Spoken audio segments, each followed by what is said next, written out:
What is your preferred normative ethics theory? So that sounds like you're speaking academic language, which I'm not a fan of. I don't prefer it. But to give you some idea of where I stand ethically, I'm a fan of classical liberalism. I think that self-interest is important, that we shouldn't sacrifice the individual. Like individual freedom, individual rights are very important.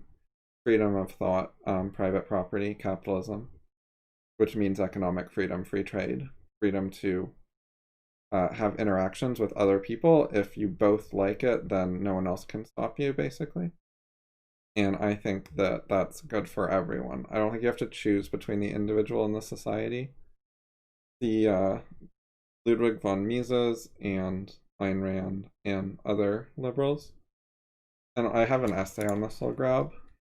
Essays. Here we go. So this is like, partly political philosophy oriented, but it's got quite a bit of moral content. Other things I think are important are from a moral perspective. So morality is about how do you make choices, how do you live a good life, how do you make good choices. And to do that, you want error correction. You want, if you're wrong, there's ways you can find out and fix your errors. No, my background is not political philosophy, it's primarily epistemology. You can find my stuff here. It links to like websites with essays and stuff. There's essays in the sidebar, and then there's these other sites like FI has essays, and my blog has some. And anyway, living morally involves trying to figure out how to solve your problems, how to correct your mistakes, how to find your mistakes, how to be effective at accomplishing goals, how to figure out good goals and change your goals when they're bad, and stuff like that. And that involves reason, truth-seeking, critical discussion, and freedom, capitalism, etc. Antinatalism? Not sure what that is. Maybe I just forgot. Oh, a negative value to birth. Okay, I'm familiar with like overpopulation arguments. That seems very related to that. I don't think all birth is good. Like, I'm okay with abortion. If you don't want a kid, don't have one. But I think if you do want a kid and you have the resources to raise a kid and feed a kid and so on, that it's generally a good thing. Like, I'm pro-human. I think humans have value and can add more to the world than they cost or whatever. And I think that, having kids is a right. It's part of freedom. So if people want them, they should be able to do that. And I think it's important to the species and civilization and like the future to have kids, and they can go colonize the galaxy after we die. Until we like solve immortality, we really need children, because if we keep dying, we have to replace ourselves. I think basically the more people, the better. But not to the point of like having 10 children just for the sake of it, like, because then you'll be too busy and you won't help them enough. Like, educated people are better than uneducated people. Having enough resources for your kids matters. But I think broadly that people are productive. They're able to think and create knowledge and advance science and make things better.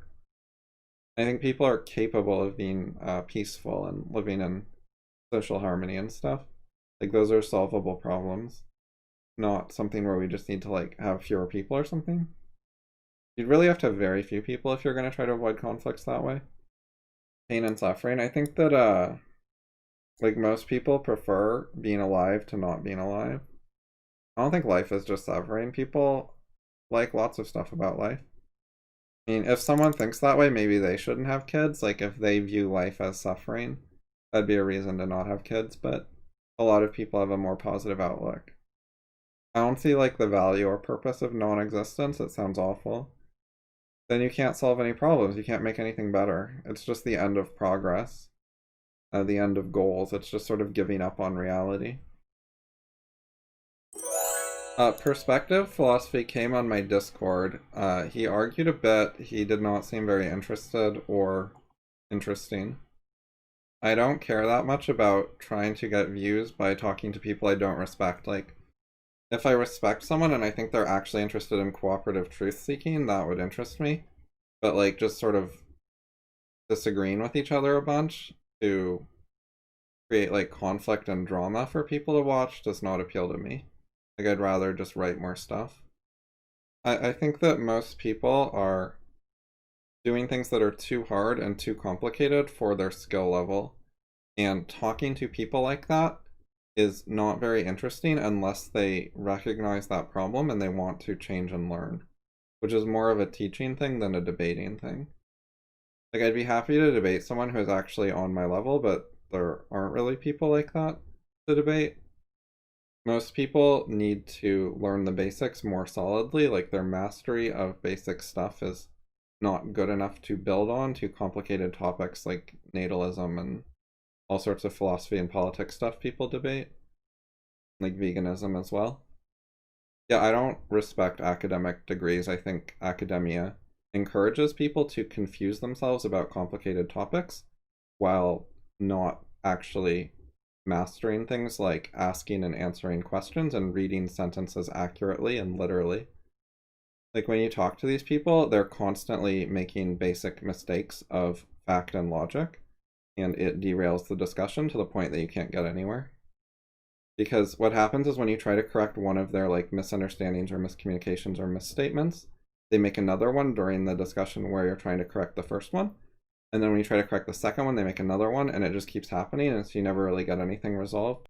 That's my broad experience with these people, and it seemed like what PP was like when he talked a little bit. And it's what his friends were like. Academia is always trying to tell people about really complicated topics. They study people like Kant and Hegel and Plato, and they're trying to read these like fancy writers who write long, complicated sentences about vague, confused ideas where they don't really know what they're talking about, and they try to impress people by making it sound hard and fancy and stuff. They don't try to talk like as simple as they can and make it sound more like a child talking. They try to sound impressive and authoritative. They learn like a writing style that's focused on sounding clever and prestigious rather than getting ideas across. I think part of it is they don't really think you can solve philosophy problems and get actual answers. Like, they sort of expect everything to be endlessly debated and nothing gets resolved.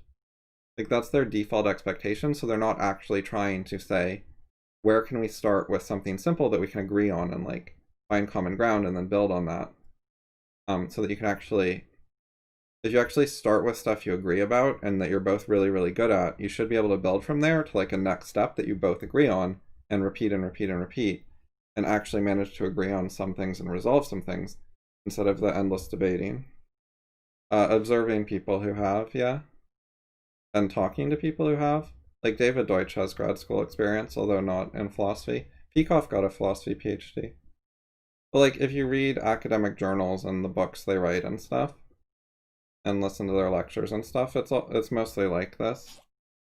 I've tried to talk with academics a lot of times and it doesn't work very well. I don't believe in induction, but like, as a rough approximation, sure, that's fine.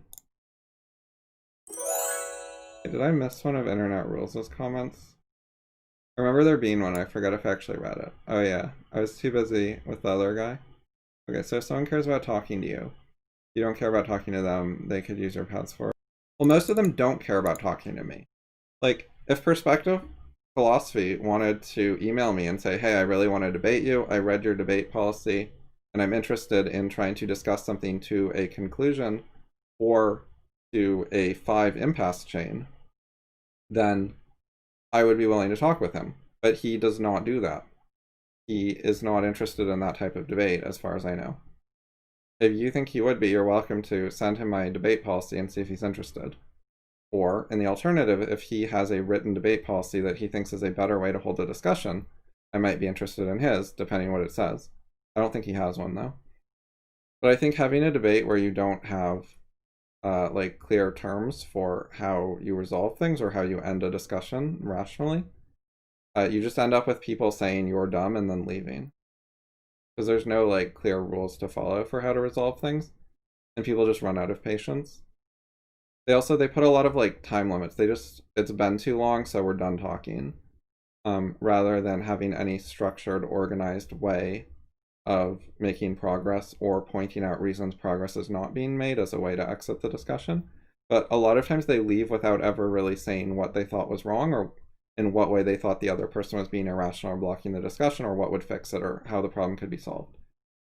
they often, like, there's no part of the discussion where they could say, here's where I explain the issue and why you're wrong and you never answered me, and like the reason I'm now exiting the discussion is you refuse to answer my questions or do the several suggestions I had for how to make progress, and you had no alternatives. You know, something like that is a reasonable way to end a discussion, but people don't do it very much.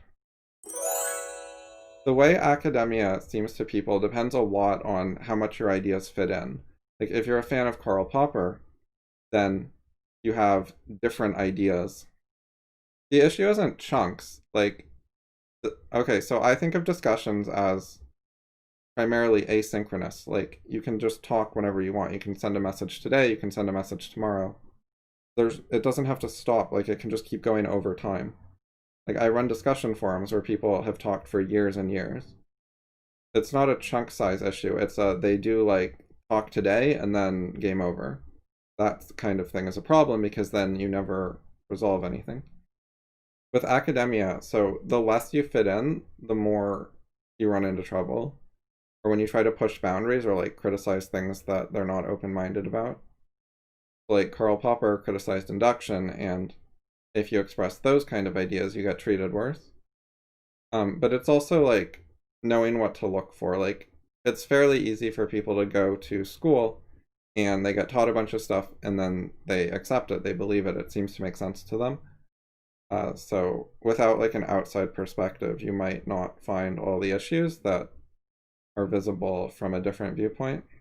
Well, you can talk to people and they're not like interested in different viewpoints. They say that's like too far out of left field. There has been like a worldwide disinterest in Popper by the vast majority of academia. They have not refuted Popper, and they don't learn him either. Like, he's famous, he's well known, but they will not learn him, answer him. Journal articles in general are like bad enough at critical discussion and actually correcting errors that science has like the huge replication crisis going on. They're not designed for back and forth debates that reach conclusions about things.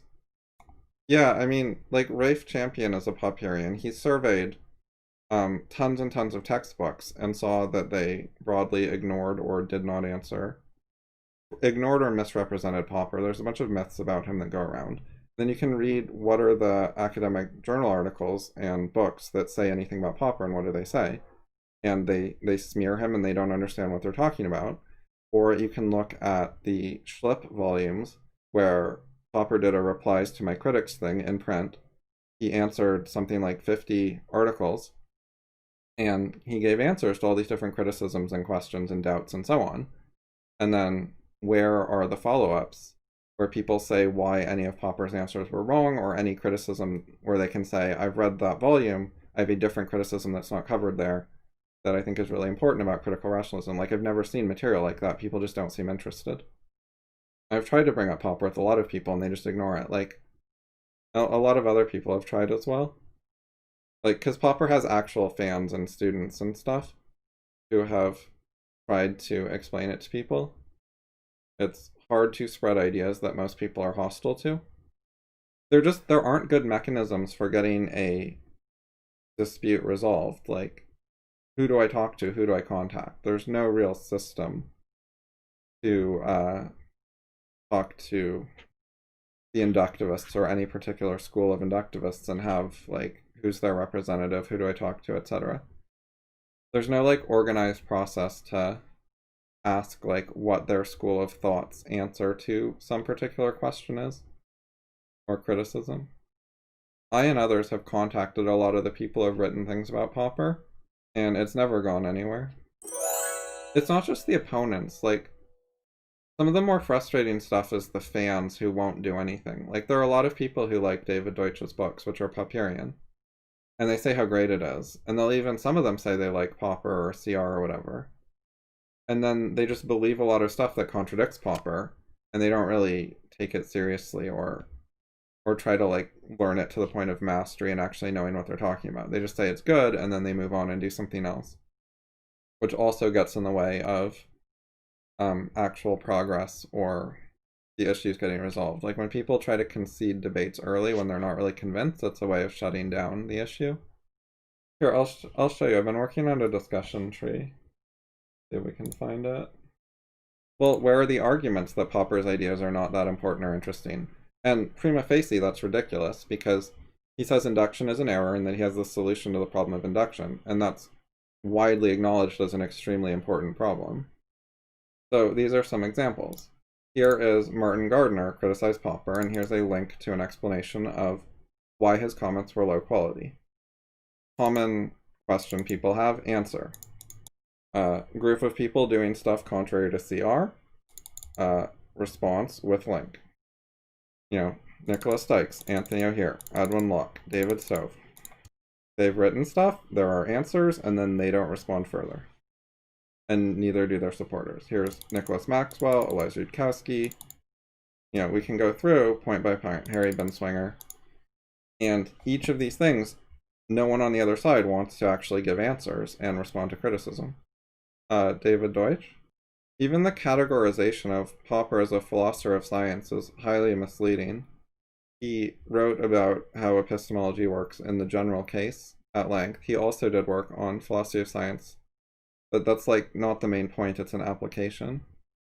But mostly I don't know contemporary philosophers who are worth reading. It was really inside me the whole time. Or I'm like, oh, that's new information. So the rest of these though. So the second one here. And you know, of course, one way, like a lot of people could figure this out taking a long time, including me, where you just like multiply, like, you know, where you have the numbers on top of each other and you're like, okay, control my iPad here, right?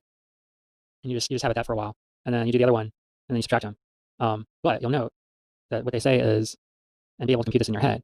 Now, if you can do that, if you can do the like long form, you know, multiplication stuff with 4-digit numbers in your head. I mean, I don't think it's like impossible, but that's more pro-skeleton than. Those books have a lot of philosophy in them, including summaries of Popper, and including like major original work in philosophy of science. They're also written to be accessible to some extent to a general audience, but that isn't a bad thing. It helps people understand what it says. Anyway, about the academia stuff, to follow up a little more. Okay, well, first this. It's very hard to find anyone who will actually try to answer this and say what is the outstanding criticism of critical rationalism that refutes it. Like, why is it wrong? What is the thing that hasn't been answered that is a negative about it? And the actual thing is people just aren't familiar with it enough to respond to it. But like, it's very hard to find anyone who thinks they can respond to it. If you're not going to learn critical rationalism, you should learn a criticism of critical rationalism. Like, find the person you think is an expert who refuted it so you don't have to. If you don't learn about it and you don't learn of anyone on your side, like from your school of thought, who's bothered to deal with it, then your entire school of thought, as far as you know, is ignoring the issue instead of engaging with it. So that is irrational. That's a way to stay wrong if you're wrong. So what you need is paths forward. You need ways that if you're wrong, it can get sorted out, you can get corrected. That was auto-completing correctly. Anyway, so a few of the links that cover what academia does not do. Like, ask academia to do these things and you will run into problems.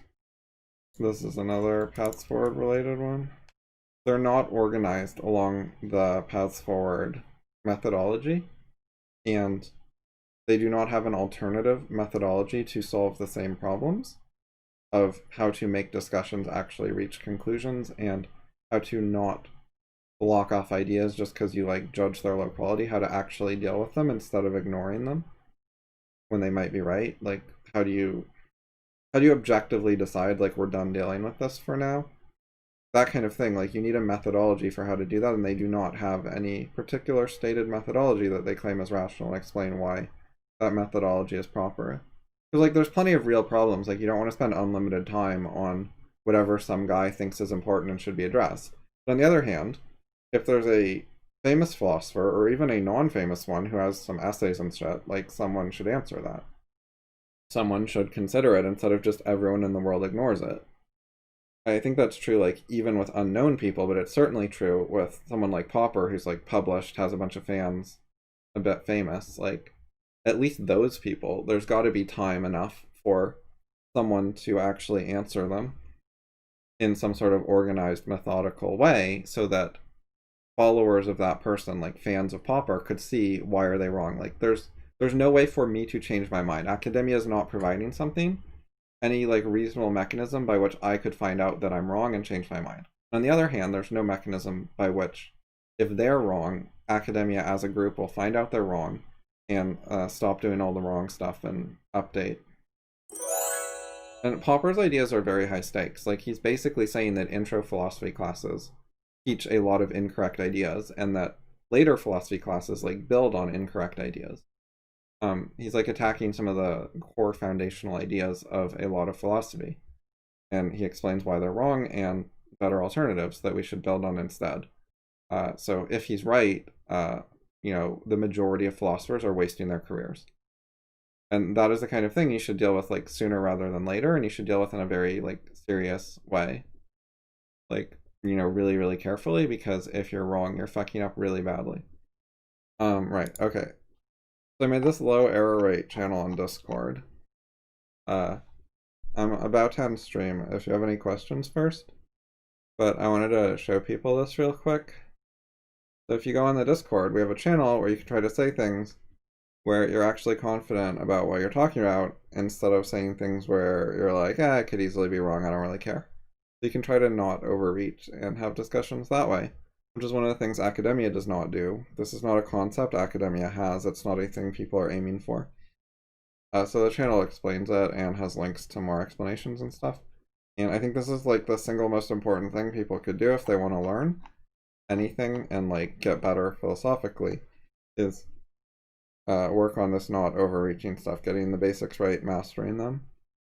That way your conversations aren't like mine with Shadow Starshine and Verbal Siege Engine and people like that, where they end up making lots of factual and logical errors and reading errors, and it can't get fixed because they're not actually interested enough in fixing their errors and trying to not be wrong as like a starting point to table stakes. Like, they just think you just put up with like a lot of errors, it's too much work to deal with them, instead of like, let's get good at this so that we can not make these errors while we're on autopilot. You need to get to the point, what I mean by mastery is basically that when you're on autopilot mode, you still don't make the errors. That's what mastery is.